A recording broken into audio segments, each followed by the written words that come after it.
আসসালামু আলাইকুম রহমতুল্লাহি ওবরকাতুহু। সম্মানিত দর্শক, আপনারা কি লক্ষ্য করেছেন যে গত প্রায় ১ মাসের অধিক সময় হয়ে গেল, লাস্ট 30 ডেজ জামাত কেমন যেন স্তব্ধ হয়ে গেছে, খামোশ হয়ে গেছে। এখানে স্তব্ধ শব্দের পরিবর্তে খামোশ, খামোশ শব্দটি আমি ব্যবহার করছি দুটো কারণে। প্রথম কারণ হলো যে চুপ হয়ে যাওয়া, খামোশ, থামো। মানে ধমক দিয়ে আপনি কাউকে থামিয়ে দিলেন। তাহলে জামাতকে কি আসলে কেউ ধমক দিয়েছে যে তোমরা আর বাড়াবাড়ি করো না? যা করেছ সেগুলো জনসম্মুখে প্রকাশ করে দেয়া হবে। পুলিশ হত্যাকাণ্ড, অস্ত্র লুট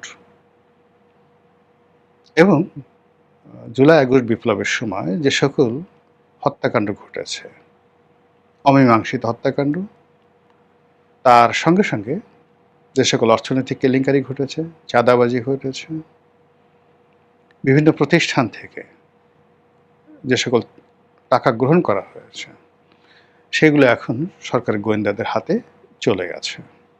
এর সঙ্গে সঙ্গে শুরু হয়েছে হাদি হত্যাকাণ্ডের মতো স্পর্শকাতর বিষয়ে কথাবার্তা। তো এই কারণে জামাতকে কি কেউ ধমক দিল কিনা যে খামোশ, চুপ থাকো? অথবা যেটা আছে যে পরিবেশ এবং পরিস্থিতির কারণে একটা ভয়ঙ্কর পরিবেশ পরিস্থিতি যখন আপনি দেখবেন, কোনো শব্দ করতে হবে না, কাউকে কোনো কিছু বলতে হবে না, শুধুমাত্র যেটা হবে যে কেউ আপনাকে বলছে কোনো কিছু, কেউ আপনাকে কোনো কিছু বলছে, তো তার প্রেক্ষিতে কি হলো, বা আপনি দেখছেন কোনো কিছু, তার প্রেক্ষিতে আপনি অটোমেটিক যেটা হচ্ছে চুপ হয়ে গেলেন। এটাকে বলা হয় খামোশ। সেক্ষেত্রে জামাত যে জিনিসগুলো দেখছে, শাহাবুদ্দিন চুপ্পু আছেন, আওয়ামী লীগ ফিরে আসি ভাব করছে, সীমান্তে পুশিনের জন্য ভারত রীতিমতো উন্মোদনা শুরু করে ফেলেছে। মায়ানমার সীমান্তে যুদ্ধ চলছে, তুমুল যুদ্ধ, এবং সেই যুদ্ধ আরাকান আর্মির সঙ্গে এবং পাকিস্তানের মায়ানমারের জান্তা সরকারের সঙ্গে। এবং যিনি সেনাবাহিনীর প্রধান ছিলেন, অতি সম্প্রতি তিনি সেখানে প্রেসিডেন্ট নির্বাচিত হয়েছেন এবং সেখানে চীনের যে কর্তৃত্ব এটি বৃদ্ধি পেয়েছে। ফলে রোহিঙ্গাদেরকে কেন্দ্র করে, আরাকান আর্মিকে কেন্দ্র করে, রোহিঙ্গাদের মধ্যে যে কয়েকটি সশস্ত্র গ্রুপ রয়েছে, আরসা, এদের সঙ্গে যদি জামাতের কোনো সম্পর্ক থাকে, সেই জিনিসগুলো উল্টে গেল, আলটিমেটলি উল্টে গেছে। আর যদি সেই কেন্দ্রীয় সরকার, মায়ানমারের কেন্দ্রীয় সরকার, তারা আরও সুসংহত হয়ে যায়, সঙ্গত কারণে এই রোহিঙ্গা ইস্যু, আরাকানের যে ইস্যুটি, এটি আওয়ামী লীগের পক্ষে চলে যাবে। এবং বর্তমান সরকার এবং জামাতের, বর্তমান সরকারের জন্য এটা বুমেরাং, আর জামাতের জন্য এটি রীতিমতো অশনি সংকেত হিসেবে দেখা দিবে।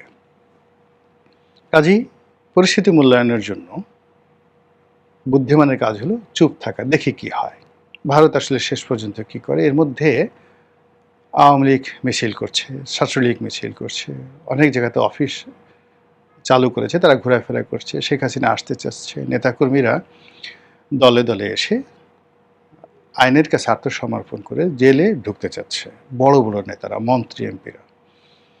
এখন আপনি কি করবেন বলেন তো? এয়ারপোর্টে এসে যদি আওয়ামী লীগের অন্ততপক্ষে 200-300 সংসদ সদস্য, সাবেক সংসদ সদস্য, বর্তমান সংসদ সদস্য, যারা আলটিমেটলি 17 বছর বাংলাদেশে ভিআইপি ছিলেন, এরকম লোকদেরকে আপনি একত্রে 300 লোক আপনার একই সঙ্গে ঢাকা ইমিগ্রেশনে এসে উপস্থিত হলো,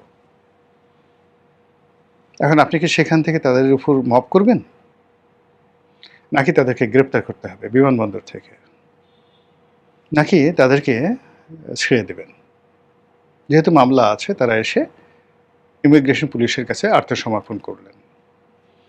ফলে বিমানবন্দর থেকে, বা ধরুন ভারত থেকে যারা আসে, তারা বেনাপোল এসে তারা বিএসএফ এর কাছে আত্মসমর্পণ করলো, বিএসএফ বিজিবির কাছে তাদেরকে হস্তান্তর করলো যে আমাদের বাংলাদেশে মামলা আছে, সেখানে নিয়ে যান। এখন আপনি যখন বিজিবির অধীনে থাকবেন, সাবেক স্বরাষ্ট্রমন্ত্রী আসাদুজ্জামান খান কামাল, জাহাঙ্গীর কবির নানক, এরা সবাই ধরেন চলে আসলে, আপনি তাদেরকে কি করবেন?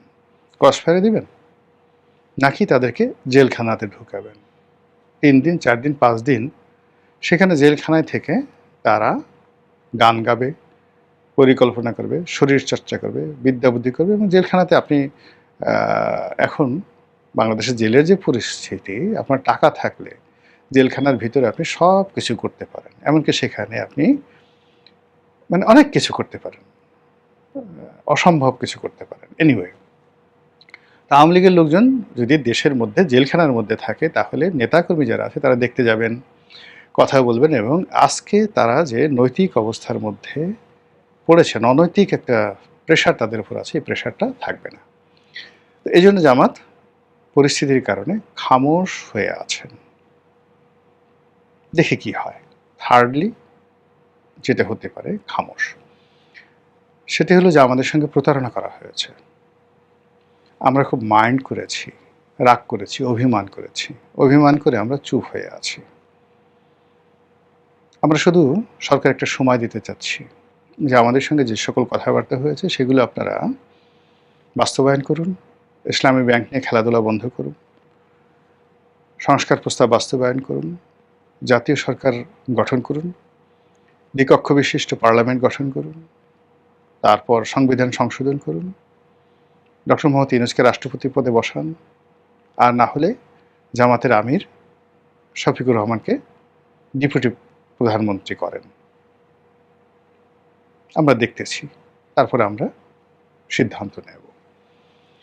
এর ফলে কি হলো, গত 1 মাস ধরে মানে কথাশিল্পী হিসাবে যিনি বেশ জনপ্রিয় হয়েছেন, তিনি হলেন জামাত সভাপতি ডক্টর শফিকুর রহমান। সুন্দর করে কথা বলেন। তারপর জামাতের আমির মিয়া গোলাম পারওয়ার, তিনিও অসাধারণ কথা বলেন। তারপর হামিদুর রহমান আজাদ, সেলিম উদ্দিন, ডক্টর মাসুদ, যিনি এখন মাননীয় সংসদ সদস্য, তিনি আছেন। এর বাইরে সেই দলের মধ্যে আরও যে সকল, ডক্টর আবদুল্লাহ মোহাম্মদ তাহের আছেন, এটিএম আজহার আছেন, ওনারা সবাই কিন্তু খুব ভালো ভালো কথা বলতে পারেন, মাইল্ডলি, প্রফেশনালি এবং লজিক্যালি কথাগুলো তারা বলতে পারেন। আবার দলের মধ্যে অনেকে আছে যারা মানুষকে উত্তেজিত করতে পারেন। তাদের বিরাট একটা ওয়াজিন গ্রুপ আছেন, যারা ওয়াজ করেন, ওয়াজের ময়দানে তারা বক্তব্য দিলে, সুরে টান দিলে লক্ষ লক্ষ মানুষ হাসবে, কাঁদবে, মানে তারা যেভাবে বলবেন সেইভাবে। এরকম অন্তত কয়েকশো ইনফ্লুয়েন্সিয়াল জামাতের বক্তা আছেন সারা বাংলাদেশে। আর মিজানুর রহমান আজহারি তো আছেনই, আহমদুল্লাহ এবং মিজানুর রহমান আজহারি, যারা জামাতের তৈরি সুপারস্টার, নট সুপারস্টার, বাংলাদেশের এই বক্তৃতার জগতে অনেকটা মেগা স্টার। এক আজহারি যদি একদিকে দাঁড়ায়, 100 আব্বাসী যত চিৎকার চেঁচামেচি তিনি করুন না কেন, জাস্ট আজহারি একটা মঞ্চে বসে থাকবেন, কোনো কথা বলবেন না, আর 100 আব্বাসী, এনায়েতুল্লাহ আব্বাসী অন্যদিকে তার পাশে আর একটা সমাবেশে ওয়াজ করতে থাকবেন, মাহফিল করতে থাকবেন। দেখবেন শুধুমাত্র আজহারির যে ওয়াজের ময়দান, সেই ওয়াজের ময়দানে লক্ষ লক্ষ মানুষ, তারা কোনো কিছু শুনবে না, শুধু বসে বসে আজহারিকে দেখবে। তাদের একজন মুফতি ইব্রাহিম কাজী ইব্রাহিম আছে, তাদের একজন আহমদুল্লাহ আছে। তো যারা হাদিস এবং কোরআন এই সংক্রান্ত বিভিন্ন মাসলা এবং মাসাইল, মানে তারা যেভাবে উত্তর করেন, যেভাবে তাদের কাছে প্রশ্ন করা হয়, এই প্রশ্নগুলো শোনার জন্য মানুষ বসে থাকে। আচ্ছা, আপনার বীর্য কতটুকু বের হবে? কতটুকু বের হলে আপনার কি, আপনি কি দাসীর সাথে সঙ্গম করতে পারবেন? বিয়ে ছাড়া আপনি কোন রমণীর সাথে আর কি কী করতে পারবেন? এই সমস্ত যে খুব সুরসুরি মার্কা যে সকল প্রশ্ন, খোলামেলা আলোচনা হয় এবং তারা সেগুলোর উত্তর দেয়। এভাবে অনেক জামাতি বক্তা আছেন যারা মোহবিষ্ট করে রাখতে পারেন, তারাও কিন্তু এই সময়টাতে একেবারে চুপচাপ আছেন। তো কাজেই এই যে জামাতের খামোশ হয়ে যাওয়া যে কারণগুলো বললাম, সেই কারণের বাইরে আরও যে কারণগুলো আছে, সেটা হলো এই সময়টিতে এনসিপির যে মুভমেন্ট, এটি বেশ আশ্চর্যজনক। তারা জামাতকে পিছনে ফেলে, জামাতকে যাকে বলে রিজার্ভ ফোর্স হিসাবে জামাতকে রেখে মূলত পদাধিক বাহিনী হিসাবে বা তীরন্দাজ হিসাবে এনসিপির সামনে এগিয়ে আসছে। এবং তারা আবার সুসংগঠিত হয়ে নাসিরউদ্দিন পাটোয়ারি, নাহিদ ইসলাম থেকে শুরু করে অন্যান্য যারা আছেন, তারা সারা দেশ চষে বেড়াচ্ছেন। ঢাকা শহরে একটার পর একটা কমিটি করছেন, বক্তৃতা দিচ্ছেন, বিবৃতি দিচ্ছেন।